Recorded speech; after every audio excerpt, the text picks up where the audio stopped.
Welcome friends, मु नीतीश तुमको स्वागत करुँची मो channel YouTube channel read and ready को। आज आम पढ़ा तुम +2 फर्स्ट ईयर रो इनविटेशन टू इंग्लिश पार्ट 1 रो फास्ट विषय स्टैंडिंग अप फॉर योरसेल्फ को। Let us standing up for yourself निज पाई निजे ठिया हवा। कौन ये लेखक होचंदी किए writer Yevgeny Yevtushenko. Introducing the author बर्तमान ऑथर का विषय में जानिबा। तांकर फुल नेम होची Yevgeny Aleksandrovich Yevtushenko. Full name पढ़ी पारथुओ 1933 रे जन्म ग्रहण करथिले। He is a Russian poet, novelist, essayist, dramatist, screen writer, actor, editor and director of films. से एकाधारे कौन थिले ना से रूसिया रे थिले, कारण रशियन लिखा है रूसिया देशर रूसिया से जड़े पोएट माने कवि, नोवेलिस्ट, औपन्यासिक, एसेइस्ट, प्राबंधिक, ड्रामाटिस्ट, नाट्यकार, स्क्रीन राइटर, चलचित्र लेखक माने फिल्म से लिखती माने फिल्म लिखती, एक्टर, अभिनेता, एडिटर माने जानिथिबो संपादक जे संपादना दियंती, एंड डायरेक्टर ऑफ फिल्म्स माने फिल्म निर्देशक। ये साइड रे तांका फोटो देख पारथुबो। बर्तमान आम विषय को जीवा। बर्तमान आम टेक्स्ट को आसीबा। The text in 41 I was living alone in an empty flat in a quiet Moscow street. My parents were divorced and my father was somewhere in Kazakhstan with his new family and their 2 children. I seldom received letters from him. माने कौन इन 41 means in 1941 1941 मसीह कथा ये लेखक लिखुचंदी। I was living Elon मु एकुटिया रोथली in an empty flat गोटे फांका flat रे इन ए quite Moscow street माने मस्को रे रूसिया राजधानी मस्को से मस्को रो एक गली रे से कौन करथले ना एकुटिया रोथले गोटे फ्लैट रे एकुटिया रोथले। कौन ना my parents were divorced and my father was somewhere in Kazakhstan. कहीं एकुटिया रोथले ना तांकर पेरेंट माने कौन पितामाता परस्पर को डिवोर्स दे देथिले एंड तांका बापा वाज समवेयर इन काजाखस्तान। काजाखस्तान में से कोठी थिले तांका बापा पर्टिकुलर जगह जान नांती लिखुचंदी तेणु समवेयर इन काजाखस्तान ना कौन एक स्थान रे सी केमी थिले ना विथ हिज न्यू वाइफ तांका निज माँ लेखक माँ को छाड़ी से आउ जन को विवाह करी तांकर नूतन पत्नी को सहित आउ तांकर 2टी पिलांक सहित से थिले। लेखक लिखुचंदी I seldom received letters from him मु केबे भी तांकोठु कोनोसी माने चिट्ठी पत्र किछि पाइनी। सेल्डम माने नेभर केबे भी पाइनांती बोली से लिखचंदी। My mother was at the front तमाने कोन तमाने होजी she had given up her work as a geologist to become a singer and was giving concerts for the troops. तो मां कोन थिले जने जियोलॉजिस्ट माने भूतत्वविद। से कोन करला से ताको गिवन अप माने परित्याग करी से कोन हला गोटे सिंगर हेले माने गायक हेले माने से जने गायिका हेले आउ से कॉन्सर्ट्स फॉर द ट्रूप से कोन गाइले माने ट्रूप माने सैन्य मानन पई से संगीत गान कले सम्मिलित संगीत गान कले। My education was left to the street taught me to swear smoke spit elegantly through my teeth and to keep my feet at the ready, a habit which I have to this day. से कौन कहते ना मो शिक्षा रास्ता पर चली आसला माने से रास्ता रू ही शिक्षा लाभ करथुले। तो अर्थ होउची माने से सेही रास्ता रू कोन शिखिथिले ना से सेतु प्रतिज्ञा बद्ध होइथिले। स्मोक धूमपान करबा शिखिथिले एंड स्पीट एलिगेंटली माने से कोन शिखिथिले ना ए छेप पकांती जो जीभ दांत मध्य दे छेप पकेवा से कथा मध्य से शिखिथिले। And to keep my feets at the ready a habit which I have to this day सबले हाथ मुठा को से प्रस्तुत कर रखथुले माने सबले से माने माडोळ करिया पय सबले हाथ मुठा को निजे प्रस्तुत कर रखुथिले। एमि से लिखिचंदी a habit which I have to this day ई जो अभ्यासटा मोर आज पर्यंत भी होची से लिखुचंदी। लिखला बेले लिखिचंदी सेही जो अभ्यासटी मोर सेतेले थिला सेटा आज पर्यंत भी होची। The street taught me not to be afraid of anything or anyone. This is another habit I have kept. से कहते कौन ना से जो रास्ता तुमको कौन शिखेला not to be afraid of anything or anyone कौन सी जिनिस प्रति कि क्या प्रति भयभीत हुए ना। दिस इज अनदर हैबिट यहाँ आउ गोटे अभ्यास गुण जोटा कि सी बहन कर आज पर्यंत। I realised that what mattered in the struggle for life was to overcome my fear of those who were stronger. माने से कहते से अनुभव कर आई रियलाइज्ड कौन रियलाइज कर ना से अनुभव कर जो मैंने तांको बलवान तांको बल टपी जावा ही जीवन लक्ष्य आवश्यकता भली से अनुभव कर। बर्तमान फ्रेंड्स आपनकर यूनिट 1 सरी जाइए बर्तमान आम यूनिट 2 को जीवा। The text the ruler of our street was a boy of about 16 who was nicknamed Red. से कहते गोटे रूलर रूलर अर्थ शासनकर्ता कि ये रूलर अर्थ गोटे दादा बटी आदाय कला भाई दादा थे से कौन ना गुंडा गुंडा भाई जड़े थे सी कौन सी गोटे पिलाटे बॉय लिखिं was a boy of about 16 मैंने 16 वर्षीय गोटे बालक जार डाक ना कौन थी निक नेम कौन ना रेड रेड बोली गोटे पिला थिला जी कि सेठी कौन करथुला सब समस्त हुकुमत देखौथुला हुकुम जारी करथुला। Red was big and broad shouldered beyond his years. से कौन ना से गोटे बहुत विशालकाय थिला आ ब्रॉड शोल्डर्ड माने ता कांध गुड़िक बहुत बड़ बड़ थिला बोली एठारे वर्णना कराई। आउ तापर कौन लिखाई ना देख Red walked masterfully up and down our street Red कौ भाया चल प्रचल करुला मास्टरफुली माने बेखातिर ढंग up and down our street आम रास्तार से मैंने एपट सेपट खाली अप एंड डाउन मैंने एपट सेपट से बेखातिर ढंग एपट सेपट होता legs wide and with a slightly rolling gait like a seaman on the deck. से कौन कहते ना सी केमी तो बेखातिर ढंग चलूला गोड़ गुड़िक फर्चा माने गोड़ गुड़िक ओसारिया कर बड़ बड़ पाद पकई स्लाइटली रोलिंग मैंने ढली ढली चलूला जमीक गोटे डंगार डंगार सी मैन डेक माने जहाजर सीप्र जो तल भागटा को डेक कहुए मैंने जमी से डोहलु थाए आथिरे बस नाविक जमी दोहलु थाए सेमती दोहली दोहली रास्तार एपट सेपट होता। From under his cap its peak always at the back of his head.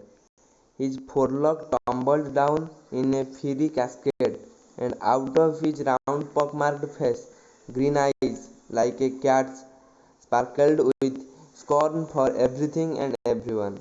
कौन दिला ना फ्रॉम अंडर हिज कैप मैंने टोपीटा केमी थिला ना ता मुंड ऊपर टोपीटा सब टोपीर आगटा सब तार पछपट से रखुला से जो चुटी गुड़िक जलप्रपात पड़ुवा जल भली एपट सेपट बिछाड़ी पड़ूला and out of his round pock mark face तार जो मुहर तार जो गोल मुहर पक मार्क थिला पक मार्क मान हूँ बसंत रोग गला से जो चिन्ह छाड़ी जाए कहुए पक मार्क बसंत रोग है स्मॉल पक्स से जो विभिन्न चिन्ह छाड़ी जाए कहुए पक मार्क आउ आखि गुड़ा केमी ना green green eyes like a cat बिराड़ी आखि परी तार आखि थिला एंड जोटा कि sparkled with scorn for everything and everyone जोटा झटकू थिला आउ से आखि सब समस्त प्रति आ सब जिनस प्रति तार आखिटा कौन करुला ना तिरस्कार भंगी रे थिला।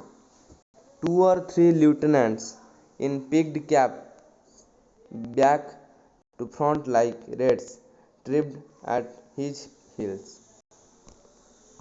2 or 3 lieutenants in peaked caps back to front like reds tripped at his heels. तामाने होची 2 or 3 lieutenants 2 बा 3 जण lieutenant माने होची तार जो चेला से जो माने दादा भली थिला जो समस्त ऊपर हुकुम जारी करथिला से जो रेड तार 2-3 जण चेला से मध्य रेड भली टोपी को पछपटू पिंधुथिले आ ट्रिप्ड एट हिज हिल्स हिल माने हला पाद ट्रिप्ड एट हिज हिल्स माने रेड जुआड़े जाउथिला ता ट्रिप माने यात्रा करिवा माने से माने होता ता पछ पछ यात्रा करथिले माने ता पदानुसरण करथिले से जुआड़े जाउथिला माने ता पछ पछ ता चला 2-3 जण सब बळे जाउथिले।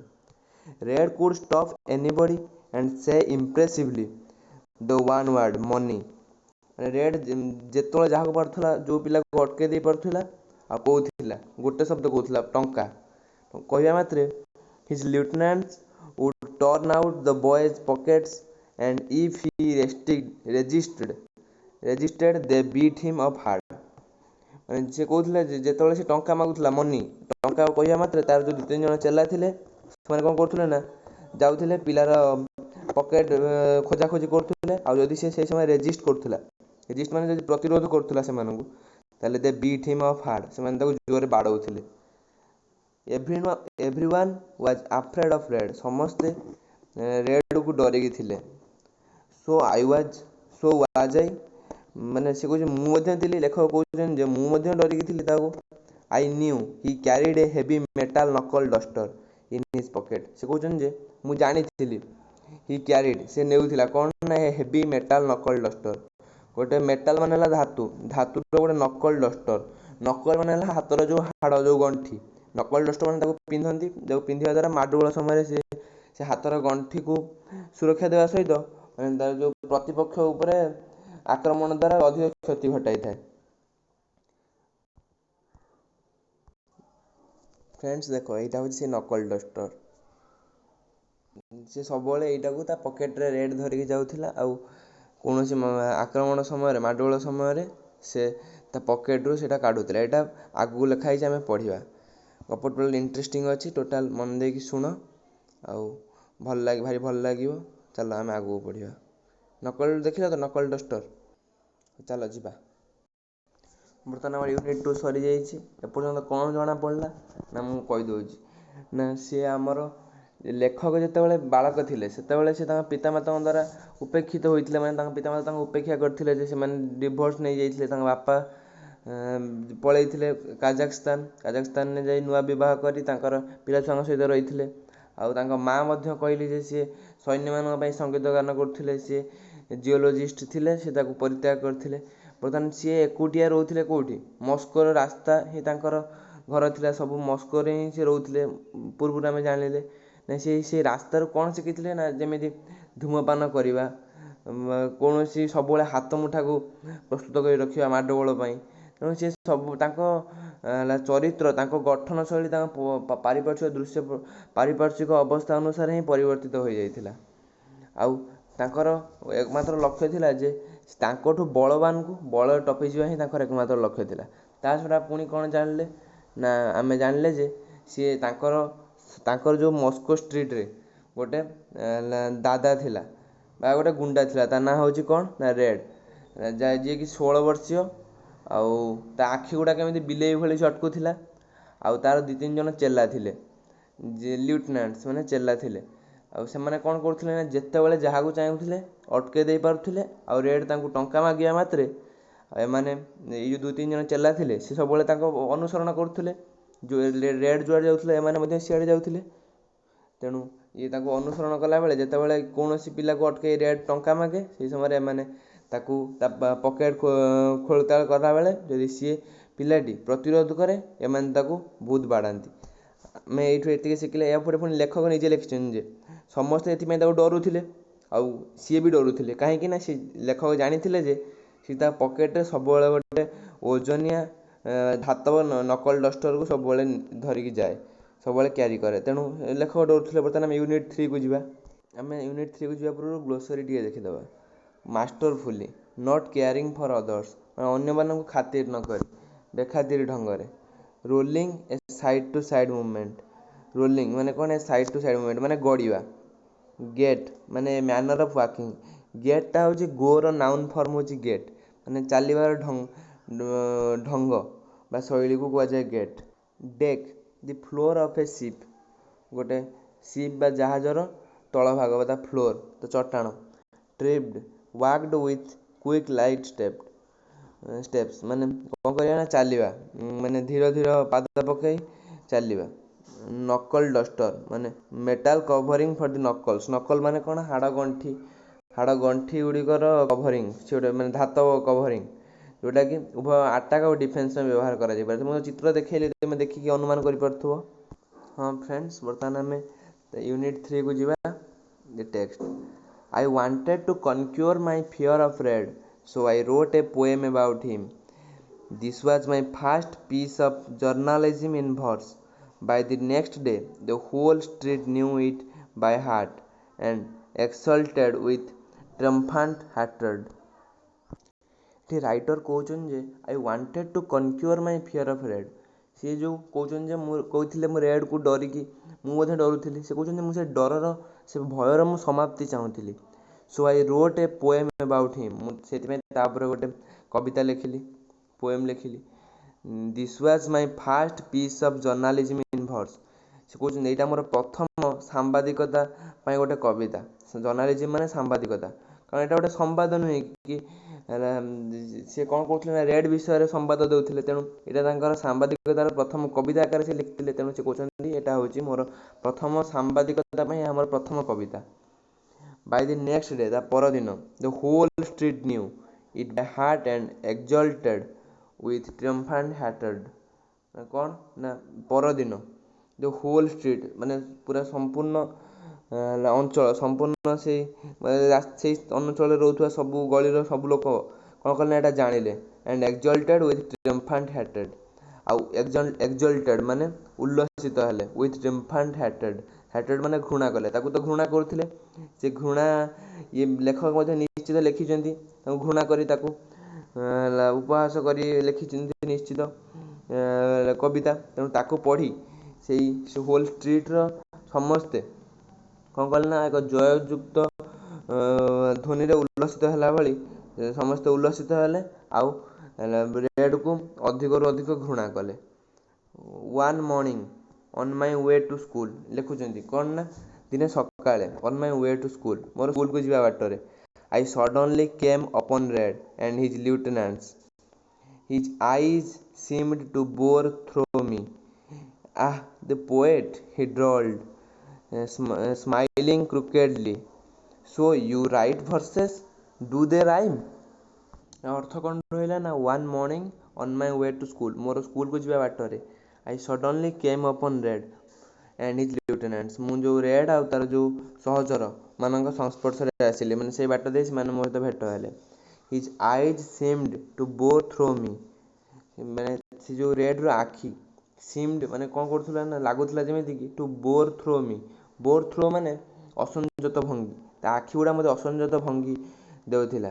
ଆଉ ଦେଇ ସେ ମୋତେ କ'ଣ କହିଲା, ହି ଡ୍ରଲ୍ଡ ମାନେ ସେ ମୋତେ କହିଲା, ପ୍ରକୃତରେ ଡ୍ରଲ୍ଡ ମାନେ ଆଳସ୍ୟ ପରାୟଣ ଭଙ୍ଗୀରେ କହିଲା, ଯେମିତି ଅଳସ ଭାଙ୍ଗିଲା ଭଳି କହିଲା। କ'ଣ କହିଲା? ଆଃ ଦ ପୋଏଟ୍, ଆହା ଲେଖକ, ସ୍ମାଇଲିଂ କ୍ରୁକେଡଲି ମାନେ କୁଟିଳ ଭଙ୍ଗୀରେ ହସି, ମାନେ ପ୍ରକୃତ ହସ ନୁହେଁ, ତାହା କୁଟିଳ ହସ ହସି ସେ କହିଲା କ'ଣ ନା ସୋ ୟୁ ରାଇଟ୍ ଭର୍ସେସ୍, ଓ ତାହେଲେ ତୁମେ କବିତା ଲେଖୁଛ, ଡୁ ଦେ ରାଇମ୍, ତାର ପଦ ପଡ଼ୁଛି। ମାନେ ସେ ଏମିତି ତାକୁ ଥଟ୍ଟା କରି ରେଡ୍ କହିଲା, କାରଣ ସେ ରେଡ୍ ବିଷୟରେ ଲେଖିଥିଲା ଯେହେତୁ ସମଗ୍ର ହୋଲ୍ ଷ୍ଟ୍ରିଟ୍ ଜାଣିଲା, ତେଣୁ ରେଡ୍ ବି ଜାଣିଛି ଏ କଥା। ତେଣୁ ସେ ଜାଣିକି ତାଙ୍କୁ ବାଟରେ ଅଟକେଇକି ଲେଖକଙ୍କୁ ଏ କଥା ପଚାରୁଛି। Red's hand darted into his pocket and came out armed with its knuckle duster. It flashed like lightning and struck my head. I fell down streaming with blood and lost consciousness. This was my first remuneration as a poet. I spent several days in bed. When I went out, with my head still bandaged, I again saw red. I struggled with myself but lost and took to my heels. At home I rolled on my bed, beating my pillow and pounding it in shame and impotent fury at my cowardice. I made up my mind to vanquish it at whatever cost. କ'ଣ ହେଲା ନା raids hand ଡାର୍ଟେଡ୍ into his pocket. ରେଡ୍ର ହାତ କ'ଣ କଲା ନା ତା pocket ଭିତରକୁ ପଶିଲା, କାରଣ ଜାଣିଛ ପକେଟ୍ କାହିଁକି ପଶିଲା, and came out armed with its knuckle duster. ଆଉ ବାହାରିଲା କେମିତି, କେମ୍ ଆଉଟ୍ ମାନେ ବାହାରି ଆସିଲା କେମିତି ନା ଆର୍ମଡ୍ ମାନେ ସଜ୍ଜିତ ହୋଇ, ୱିଥ୍ ଇଟ୍ସ ନକଲ୍ ଡଷ୍ଟର, ତା ହାତଟା ପକେଟ୍ରେ ପଶିଲା ଆଉ ନକଲ୍ ଡଷ୍ଟରରେ ସଜ୍ଜିତ ହୋଇ ବାହାରି ଆସିଲା। ମାନେ ସେ ପକେଟ୍ରେ ହାତ ପୁରେଇ ନକଲ୍ ଡଷ୍ଟର ପିନ୍ଧିଦେଲା, ହାତରେ ଲଗାଇଦେଲା। It flashed like lightning and struck my head. ସେଇ ନକଲ୍ ଡଷ୍ଟରଟା କେମିତି ଚକଚକ୍ କରୁଥିଲା ନା ଫ୍ଲାସ୍ଡ ଲାଇକ୍ ଲାଇଟନିଂ, ଲାଇଟନିଂ ମାନେ ହେଲା ବିଜୁଳି, ମାନେ ବିଜୁଳି ଭଳି ଚକଚକ୍ କରୁଥିଲା। ଆଣ୍ଡ ଷ୍ଟ୍ରକ୍ ମାଇ ହେଡ୍, ସେ ତା ପକେଟ୍ରେ ଯେଉଁ ହାତ କାଢ଼ି ଆଣିଲା ଆଉ ତା ମୁଣ୍ଡକୁ ଆଘାତ କଲା, ଲେଖକଙ୍କ ମୁଣ୍ଡକୁ ଆଘାତ କଲା ରେଡ୍। କାହିଁକି ତୁମେ ଜାଣିପାରୁଥିବ ନା, ସିଏ ଏକ ଲେଖା ଲେଖିଥିଲେ ହାର୍ଟେଡ୍ ରାଇଟିଂ ହାଟେଡ୍ ପୋଏମ୍ ଲେଖିଥିଲେ, ଘୃଣାତ୍ମକ ଲେଖା ଲେଖିଥିଲେ କାହା ବିଷୟରେ ନା ରେଡ୍ ବିଷୟରେ। ତେଣୁ ରେଡ୍ ତାଙ୍କୁ ବାଟରେ ଅଟକେଇ ତାଙ୍କ ନକଲ ଡଷ୍ଟର କାଢ଼ି ତାଙ୍କ ମୁଣ୍ଡକୁ ଆଘାତ କଲା। ସେ ଲେଖୁଛନ୍ତି I fail down streaming with blood and lost consciousness. କ'ଣ କହୁଛନ୍ତି ନା ମୁଁ ତଳେ ପଡ଼ିଗଲି। ଷ୍ଟ୍ରିମିଂ ୱିଥ୍ ବ୍ଲଡ୍, ଷ୍ଟ୍ରିମ୍ ମାନେ ଝରଣା, ପ୍ରକୃତରେ ଷ୍ଟ୍ରିମିଂ ମାନେ ଝରଣା ଭଳି ତାଙ୍କ ମୁଣ୍ଡରୁ ରକ୍ତ ବୋହି ଚାଲିଲା, ସେ ତଳେ ପଡ଼ିଗଲେ। ଆଣ୍ଡ ଲଷ୍ଟ କନସିୟସନେସ୍, ଆଉ କନସିୟସନେସ୍ ମାନେ ହେଲା ଚେତନା, ସେ ଚେତନା ଶୂନ୍ୟ ହୋଇଗଲେ। This was my first remuneration as a poet. Remuneration ମାନେ ହେଲା ପାଉଣା, କାରଣ ସେ ଯାହା ଲେଖିଲେ ତା ପ୍ରତିବଦଳରେ ଗଣେଇ ମାଡ଼ ଖାଇଲେ। ସେ ଲେଖୁଛନ୍ତି ଏଇଟା ହେଉଛି ମୋର ଲେଖା, ମାନେ ମୁଁ ଯେଉଁ ଲେଖିଥିଲି ମୋ ଲେଖାର ଏଇଟା ହେଉଛି ମୋର ପ୍ରଥମ ପାଉଣା, ମୋର ପ୍ରଥମ ଦରମା। I spent several days in bed. ମୁଁ କ'ଣ କଲି ନା ମୋର କିଛି ଦିନ ମୁଁ କଟେଇଲି ବେଡ଼୍ରେ କଟେଇଲି, କାହିଁକିନା ଶଯ୍ୟା ସାଇ ହେଇଯାଇଥିଲେ, ତଳେ ପଡ଼ିଯାଇଥିଲେ, ମାଡ଼ ଖାଇଥିଲେ, ଜୋରରେ ଆଘାତ ହେଇଥିଲା। ତେଣୁ ସେ କ'ଣ କଲେ ନା କିଛି ଦିନ ଆରାମ ରେଷ୍ଟ କଲେ ବେଡ଼୍ରେ। ହ୍ୱେନ୍ ଆଇ ୱେଣ୍ଟ ଆଉଟ୍, ଯେତେବେଳେ ସେ ଆସିଲେ, ବାହାରି ଆସିଲେ, with my head steel bandage. ସେ ଲେଖୁଛନ୍ତି ତଥାପି ମୋ ମୁଣ୍ଡରେ ବ୍ୟାଣ୍ଡେଜ୍ ପଡ଼ିଥିଲା, ମାନେ ବ୍ୟାଣ୍ଡେଜ୍ ଗୁଡ଼ା ହେଇଥିଲା, ସେ ପର୍ଯ୍ୟନ୍ତ ବି ସେ ଟୋଟାଲ୍ ଭଲ ହେଇନାହାନ୍ତି। ଆଇ ଏଗେନ୍ ସ ରେଡ୍, ମୁଁ ଆଉ ଥରେ ରେଡ୍କୁ ଦେଖିଲି। ସେ କହୁଛନ୍ତି ଯେତେବେଳେ ମୁଁ ଆସିଲି କିଛି ଦିନ ଶଯ୍ୟାଶାୟୀ ହେଲା ପରେ, କିଛି ଦିନ ମୁଁ ଆରାମ ରେଷ୍ଟ କଲା ପରେ, ଯେତେବେଳେ ମୋତେ ଟିକେ ଭଲ ଲାଗିଲା, ମୁଁ ଯେତେବେଳେ ଆସିଲି, ବାହାରକୁ ଆସିଲି, ତଥାପି ମୋ ମୁଣ୍ଡ ବ୍ୟାଣ୍ଡେଜ୍ ହେଇଥାଏ, ମୁଁ ଆଉ ଥରେ ରେଡ୍କୁ ଦେଖିଲି। ସେଠୁ ସେ କ'ଣ କଲେ ନା ଯେତେବେଳେ ବାହାରକୁ ଆସିଲେ, ସେ ରେଡ୍ ସହିତ ଦେଖା ହେଲା, ସେ ଚେଷ୍ଟା କଲେ।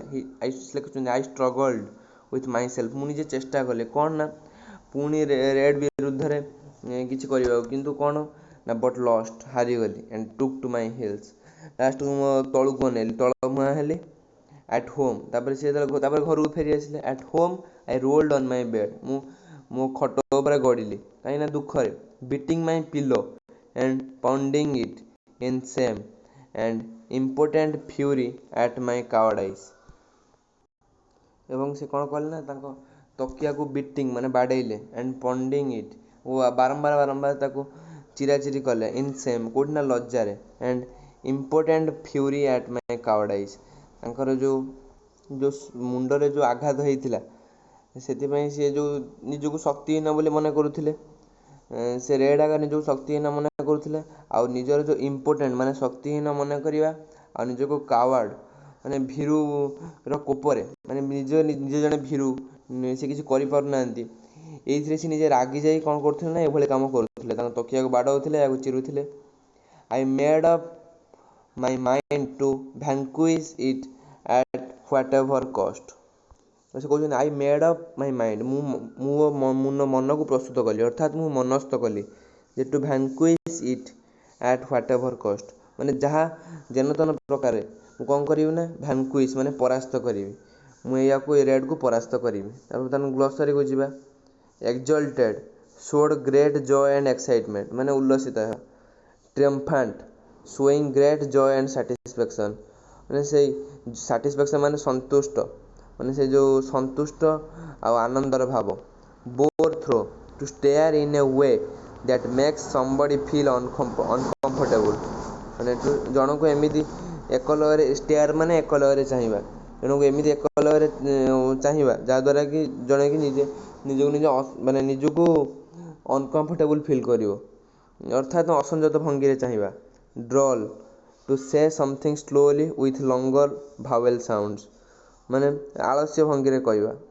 ଇମ୍ପୋର୍ଟାଣ୍ଟ ଫ୍ୟୁରି, ଫ୍ୟୁଟାଇଲ୍ ଆଙ୍ଗର, ଅର୍ଥାତ୍ ନିରର୍ଥକ ବା ଫଳହୀନ ବା ବୃଥା। ଭ୍ୟାଙ୍କୁଇଶ୍, ଡିଫିଟ୍ କମ୍ପ୍ଲିଟଲି, ମାନେ ସମ୍ପୂର୍ଣ୍ଣ ଭାବେ ପରାସ୍ତ କରିବା। ବର୍ତ୍ତମାନ ଆମେ ୟୁନିଟ୍ 4କୁ ଯିବା। କହୁଛନ୍ତି I went into training with parallel bars and weights. After every session I would feel my muscles, they were getting bigger but slowly.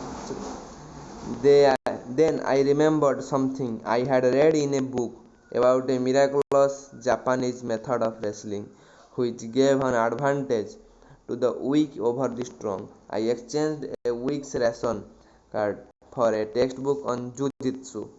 ସେ କ'ଣ କହୁଛନ୍ତି ନା ଆଇ ୱେଣ୍ଟ ଇନଟୁ ଟ୍ରେନିଂ, ମୁଁ ସେଥିପାଇଁ କ'ଣ କଲି ନା ସେ ତ ଚାହୁଁଥିଲେ ମୁଁ ଯେନ ତେନ ପ୍ରକାରେ କଳେ ବଳେ କୌଶଳେ ମୁଁ ରେଡ୍କୁ ହରେଇବି, ତେଣୁ ସେ କ'ଣ କଲେ ନା ମୁଁ ଟ୍ରେନିଂ ପାଇଁ ବାହାରିଲେ।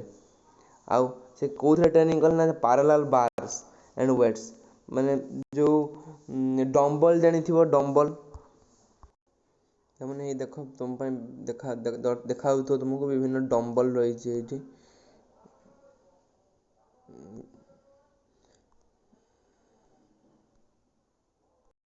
तुम डम्बल देखी प्राय आगु देखी बर्तमान से आमर लेखक प्रैक्टिस कले आफ्टर एवरी सेशन प्रत्येक थर प्रैक्टिस कला परे I would feel my muscles they were getting bigger प्रत्येक पर्याय प्रैक्टिस पर प्रत्येक पर्यायर अभ्यास पर से देखुले जो मसल जो मांसपेशी दे वर गेटिंग बिगर से गुटे बड़ हो बट स्लोली बहुत धीरे धीरे देन आई रिमेम्बर्ड मैंने मु मन पकईली लेखक कहते मु मन पकईली something that I had read in a book about a miraculous Japanese method गोटे चमत्कार जापानी पद्धति विषय of wrestling which gave an advantage to the weak over the strong ମାନେ गोटे सबल उपर दुर्बल केमिति दुर्बल तार अख्तियार जाहिर करिपरियो से विषय गोटे बही I exchanged a week's ration card for a text book on jujitsu जो बही ना था जुजित्सु से जो जुजित्सु बही जो जापानी पद्धति जो लिखा होता से बही से कौन कले ना गोटे सप्ताहर माने खाद्य पदार्थ व्यय से कौन कले ना आनले जुजित्सु बही तापर फॉर 3 वीक्स 3 सप्ताह धरी आई स्टेड एट होम मु घरे रहिली practising with 2 other boys then I went out 3 सप्ताह धरी जो घरे रहिली कौन कली मैंने लेख लिखुन कौन कले ना घरे रही से अन्य 2 जन पिला सहित प्रैक्टिस कले देन आई वेंट आउट तापर मु बाहर गली Red was sitting on a lawn in our yard से कोई तांकर जो यार्ड रे तांकर सेठी कोन करथुना लॉन तार लॉन रे रेड बसी थिला प्लेइंग भिनगिट एन उन भिनगिट इट उन गोटे गेम गोटे कार्ड गेम खेलुथिला कौन करथुला ना प्लेइंग भिनगिट इट उन विथ हिज लिeutenants तार जो 2-3 जन सहचर थिले तांको सहित से कार्ड गेम से खेलुथिला he was absorbed in the game से पूरा खेल रे मजी जाइथिला fear was still deep in me से कहते तांकर तथापि भय थिला कहीं ना सी सीना बहुत प्रैक्टिस कले किंतु सी तो एपर्यंत रेड ठू केबे जीति ना रेड प्रकृत बल संपर्क में धारणा अच्छी कि आगे केबे किछि करिना तेणु ताकर मन तथापि गभीर भय थिला अर्गिंग मी टू गो बैक जोटा कि ताको कहूथिला जे तू पछकू फेरिया ताका पाखु जाना बोली ताको विवेक कहूथिला but I went up to the players and kicked and scattered the cards से कौन कले ना से गले आउ सेठी जो लॉन पर जो लॉन से माने बसी खेलुथिले से गले गोटे गोईठा मारले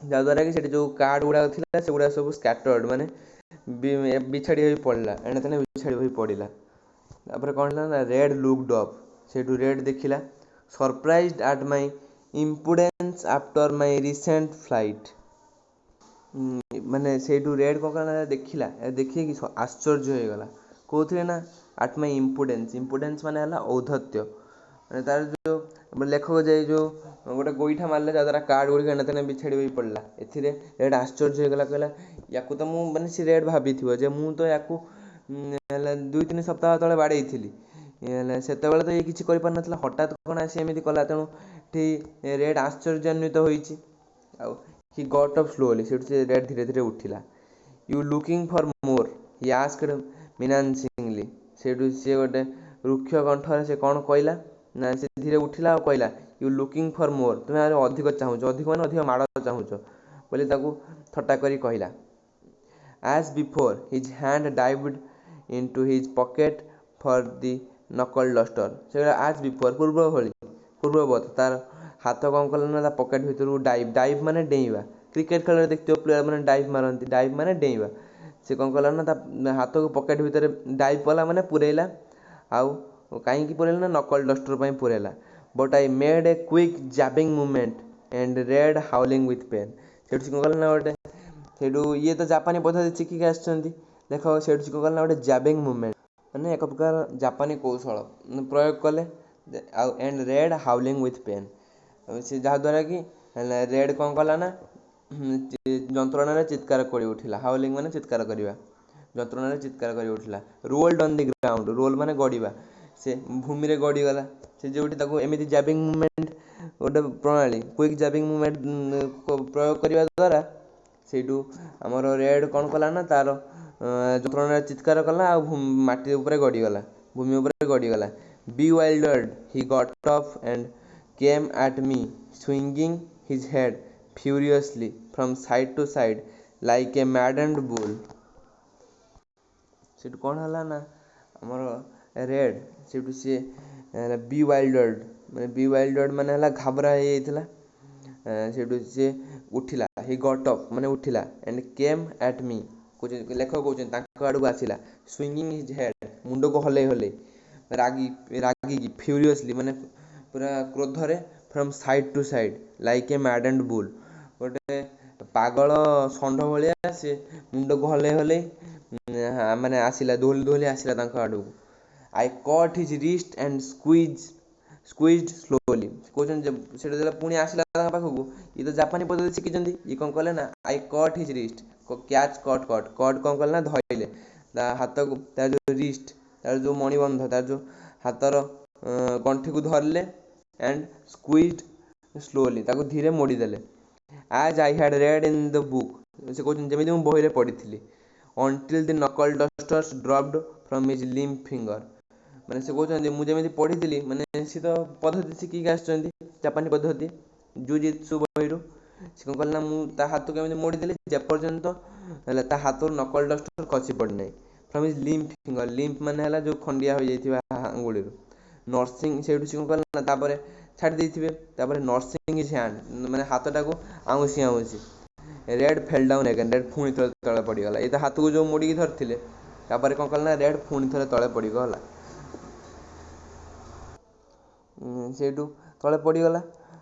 ହି ୱାଜ୍ ସବିଂ ଆଣ୍ଡ ସ୍ମିଅରିଂ, ସେ ସବିଂ ମାନେ କାନ୍ଦୁଥିଲା, ଆଣ୍ଡ ସ୍ମିଅରିଂ ପୋଛୁଥିଲା, the tears over his pock marked face with his grubby fist. ସେ କ'ଣ କଲା ନା ସେ କାନ୍ଦୁଥିଲା ଆଉ ପୋଛୁଥିଲା ତାର ସେଇ ଯେଉଁ ପକ୍ ମାର୍କ ମାନେ ଯେଉଁ ବସନ୍ତ ରୋଗର ଚିହ୍ନ, ସ୍ମଲ୍ ପକ୍ସ ରୋଗ ଛାଡ଼ିଗଲା ପରେ ଯେଉଁ ଚିହ୍ନ ରହେ, ଯେମିତି ହାଡ଼ ଫୁଟିରେ ଚିହ୍ନ ରହେ, ସେଇଭଳିଆ ହାଡ଼ ଫୁଟି ହେଲା ଚିକେନ୍ ପକ୍ସ, ସେମିତି ସ୍ମଲ୍ ପକ୍ସ ହେଲା ବସନ୍ତ ରୋଗ, ସେ ରୋଗ ଛାଡ଼ିଗଲା ପରେ ଯେଉଁ ଚିହ୍ନ ରହିଯାଏ ପକ୍ ମାର୍କ, ସେଗୁଡ଼ାକ ତା ମୁହଁରେ ଥିଲା, ଆଗରୁ କୁହାଯାଇଛି। ସେଥିରେ ସେ କ'ଣ କଲା ନା ତାର ଯେଉଁ ଗ୍ରବି ଫିଷ୍ଟ, ଫିଷ୍ଟ ମାନେ ହେଲା ଅଙ୍ଗ ପ୍ରତ୍ୟଙ୍ଗ, ଏଠି ଅର୍ଥ ହାତ, ହାତରେ ତାର ଯେଉଁ ଗ୍ରବି ମାନେ ହେଲା ମଇଳା, ସେ ମଇଳା ହାତରେ ସେ ଯେଉଁ ହେଲା ମୁହଁରୁ ଲୁହ ଗୁଡ଼ିଏ ପୋଛି ପକାଉଥିଲା।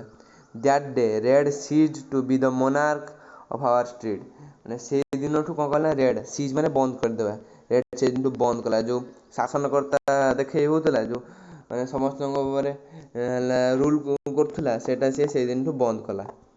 And from that day on, ସେଇ ଦିନ ପରଠାରୁ, I knew for certain that one need not fear the strong, ସିଏ କହିଲେ ଯେ ମୁଁ ସେଇ ଦିନଠୁ ଜାଣିଲି କି ଜଣେ ତାଠାରୁ ବଳୁଆକୁ ଡରିବା କଥା ନୁହେଁ। All one needs is to know the way to beat him, ସମସ୍ତେ ତାକୁ ପରାସ୍ତ କରିବା ପାଇଁ ମାର୍ଗ ଜାଣିବା ଉଚିତ। For every strong man there is a special jujitsu, ସେ କହୁଛନ୍ତି, ସେ ଖୁସିରେ କହୁଛନ୍ତି କ'ଣ ନା ପ୍ରତ୍ୟେକ ଷ୍ଟ୍ରଙ୍ଗ ମ୍ୟାନ୍ ପାଇଁ ଗୋଟେ ସ୍ୱତନ୍ତ୍ର ଭାବରେ ଜୁଜିତ୍ସୁ ଅଛି, ଯେତେ ବଳୁଆ ହେଲେ ମଧ୍ୟ ତା ପାଇଁ ଜୁଜିତ୍ସୁରେ ଲେଖା ହେଇକି ଅଛି, ମାନେ ତା ପାଇଁ ତାକୁ ପରାସ୍ତ କରିବା ପାଇଁ ଜୁଜିତ୍ସୁରେ ପ୍ରଣାଳୀ ବା ପଦ୍ଧତି ଅଛି। What I also learned from on this occasion was that to be a poet, ସେ କହୁଛନ୍ତି ଯେ ମୁଁ ଏଇଥିରୁ କ'ଣ ଜାଣିଲି, ଏଇ ଯେଉଁ ଘଟଣାରୁ କ'ଣ ଜାଣିଲି ନା ଟୁ ବି ଏ ପୋଏଟ୍, ଗୋଟେ କବି ହେବାକୁ ହେଲେ I had not only to write poems, ମୋତେ କେବଳ କବିତା ଲେଖିବାକୁ ପଡ଼ିବ ନାହିଁ, but know how to stand up for them, କେମିତି ତା ସପକ୍ଷରେ ଠିଆ ହେବାକୁ ପଡ଼ିବ ତାହା ମଧ୍ୟ ଶିଖିବାକୁ ପଡ଼ିବ।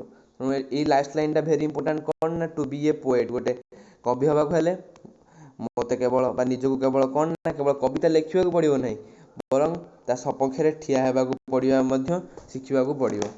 ଏତିକିରେ ଆମର ଟୋଟାଲ ବିଷୟ ଶେଷ ହେଉଛି। ତେଣୁ ଆମେ ଗ୍ଲୋସରୀକୁ ଯିବା। Parallel bars, A pair of parallel bars on post for gymnastic exercise, ମାନେ ବ୍ୟାୟାମ କରିବା ପାଇଁ ଯେଉଁ ଦେଖେଇଲି ଡମ୍ବଲ। ତାପରେ ସେସନ୍, ସିଙ୍ଗଲ ମିଟିଂ, ମାନେ ପ୍ରତ୍ୟେକ ସାକ୍ଷାତ, ଫର୍ ଏ ପର୍ଟିକୁଲାର ପର୍ପୋଜ, ଗୋଟିଏ କାରଣ ପାଇଁ, ଗୋଟେ ନିର୍ଦ୍ଦିଷ୍ଟ କାରଣ ପାଇଁ सेशन बा पर्याय miraculous most remarkable like a miracle माने गोटे चमत्कार jujitsu Japanese art of self defence गोटे माने जापानीज गोटे जापानी कला आर्ट माने कला ऑफ सेल्फ डिफेन्स माने निजर सुरक्षा पाई गोटे कला ये भिनगिट at on a card game गोटे कार्ड खेल तो कही आगु observe entirely occupied giving one's full attention to माने संपूर्ण ध्यान गोटे दिगरे देबा माने एक ध्यान हो जिबा अर्थात मजी जिबा इम्पुडेंस अटर डिसरेस्पेक्ट और रिउडनेस माने इम्पुडेंस माने हला औद्धत्य रिउडनेस रिउड माने हला रुक्ष माने अटर डिसरेस्पेक्ट माने कोनोसी देखेबा कोन करबा ना असम्मान देखेबा असम्मान भाव देखेबा बा रुक्ष हेबा मिनान्सिंगली इन ए थ्रेटनिंग मैनर गोटे माने भय थ्रेटनिंग माने भय गोटे भय रे मिनान्सिंगली माने भय रे बीवाइल्डर्ड पजल्ड कन्फ्यूज्ड माने कन्फ्यूज हो जिबा माने विब्रत हो जिबा भंगी रे वर्तमान आमर विषय संपूर्ण विषय सरी जाइछि आशा करे तुम माने सब बुझी पारथिबो जदि कोनोसी अबुझा रही तबे जाई कमेंट सेक्शन ने तुम कमेंट दियो मु तुमर निश्चित रिप्लाई देबी आ जदि वीडियो भल लागि थाए ताल ताको लाइक कमेंट सब्सक्राइब कर आ सांग मानकु शेयर कर रहउछि धन्यवाद।